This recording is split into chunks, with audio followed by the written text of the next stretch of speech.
For over 3 decades, the People's Republic of China has been accused of harvesting the organs of its own citizens by force. The victims are killed in the process, and their organs are used in transplant operations. This organ trafficking is a human rights abuse that affects all of us.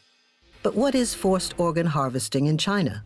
How does it differ from transplant systems in other countries? And what evidence is there that it's taking place? Most countries have a voluntary donation system. Recipients wait for an organ to become available, sometimes for 3 or 4 years. When a donor dies, the best matched person on the waiting list is rushed to the hospital to receive their transplant. China has a very different system with reverse matching. Recipients pay for an organ to be made available.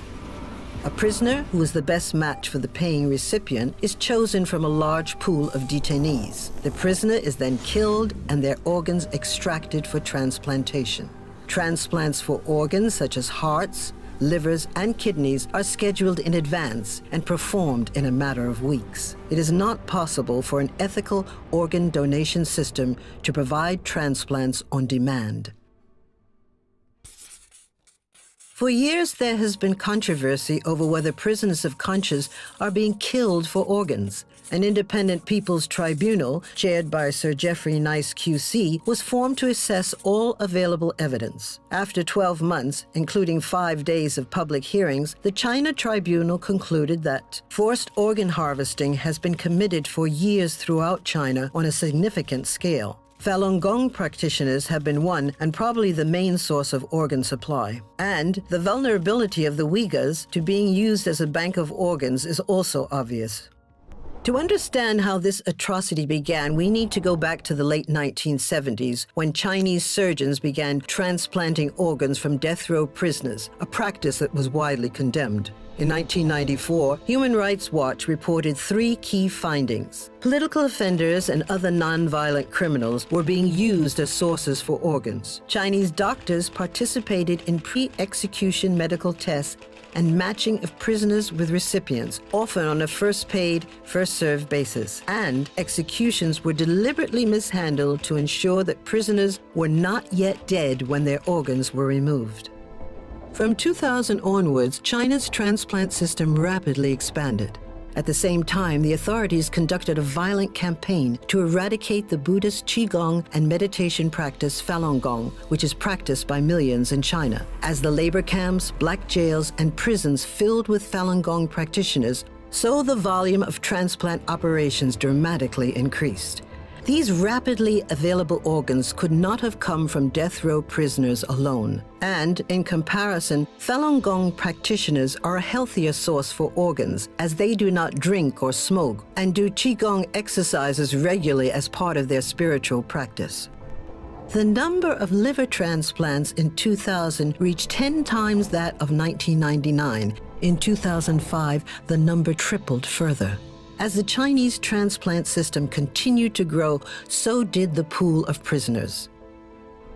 In 2017, Muslim Uyghurs began to be incarcerated in vast numbers, with many reported missing. And although China recently began developing a voluntary donation system, there is still no transparency about the source of organs.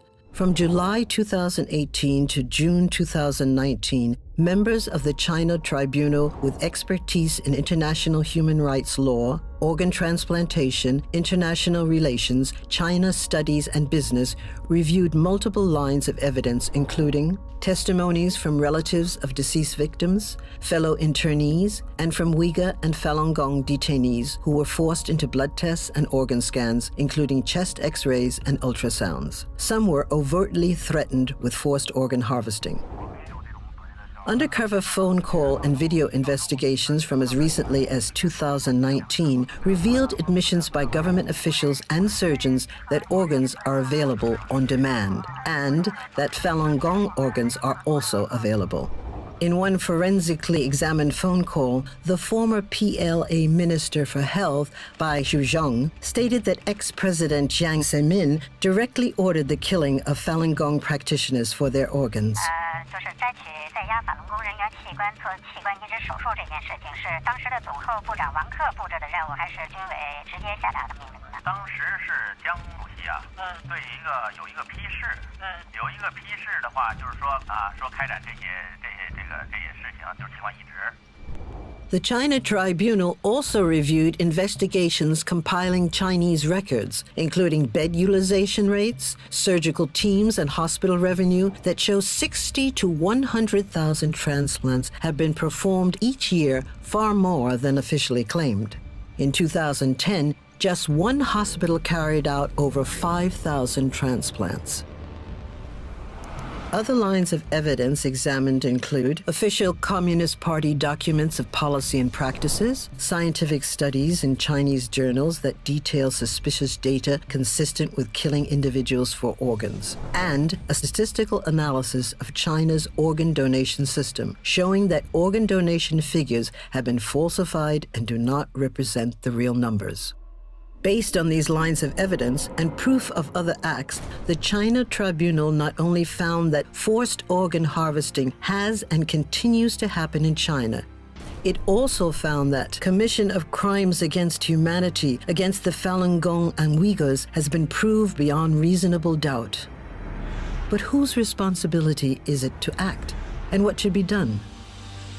Medical institutions and companies must abide by their business and human rights obligations. This means cutting ties with China in relation to organ transplantation practice, research, and training. States should enact laws combating international transplant tourism, and Chinese perpetrators should be sanctioned. Governments around the world should take the necessary steps to seek justice, and the Chinese Communist Party should be held accountable for its actions. As global citizens, it is our responsibility to speak out against forced organ harvesting. If we don't act now, many more lives will be lost.